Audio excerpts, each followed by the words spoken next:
Hi, welcome to Growing Up Guide Pups. This week, Ricky joined her friends and went to a puppy Halloween party. Every year, our guide dog puppy racing group has an annual Halloween party, and this year was no exception. Being a Halloween party, of course, the puppy costumes are always a highlight. This is one of the rare times Eli actually gets to join us for our puppy meetings, and he likes to get dressed up too. So every year I try to do a group theme between Eli and whatever puppy I'm raising and myself.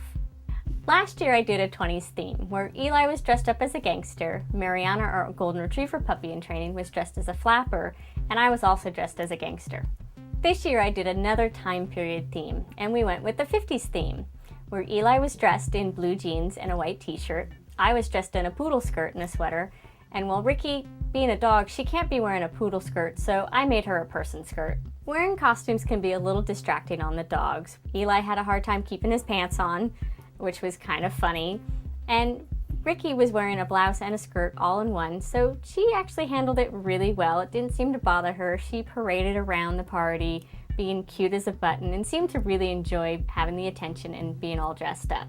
So even though this was a party, we did still work on some training, and our leaders raked out some Halloween distractions. They had some animated toys that sang, moved, and played music. And we know from the past Ricky is a little distracted by these, but they had everything set up in a row, and Ricky had to walk down a row of distractions on either side of her. And she did really well with this. She was interested in them, but still able to move forward when I asked her to, and didn't seem too distracted by them at this point. In week 21, we introduced you guys to George and his guide dog, Joni. Well, they joined us for the party this week and actually served as judges in the Halloween costume contest. We were also joined by Seth and Bamboo, who we introduced you to in week 29. And this was the very first time he joined us for a group meeting and got to see what the puppy racing group is all about. Bamboo even got into the Halloween spirit and was dressed up as a Joker. Of course, when there's costumes involved, there's usually a costume contest involved. This year is no exception. Every year we have multiple categories, and this year's judges made sure everybody that participated won a prize. Eli, Ricky, and myself won funniest costume, and this year there was even a category for best in show. And this was won by puppy raisers Linda and Catherine and their puppy Ivani, and also their career change dogs Picasso and Joyce. We ended our party by playing a fun game, musical chairs.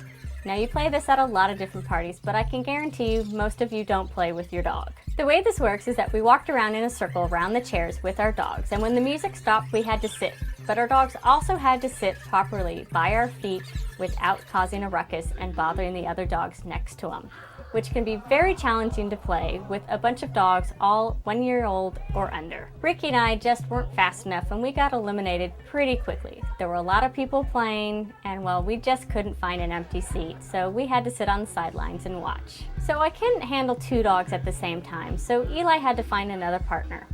His partner was Lewis, who's another member of our group, and he currently doesn't have a puppy, so he was able to handle Eli. And they managed to last a little bit longer than Ricky and I did, but they also were eliminated and had to watch on the sidelines. So the game was finally won by Cash, and you may remember him from week 28, the fire station. He was the black lab that absolutely loved the firemen, and his raiser, Chloe.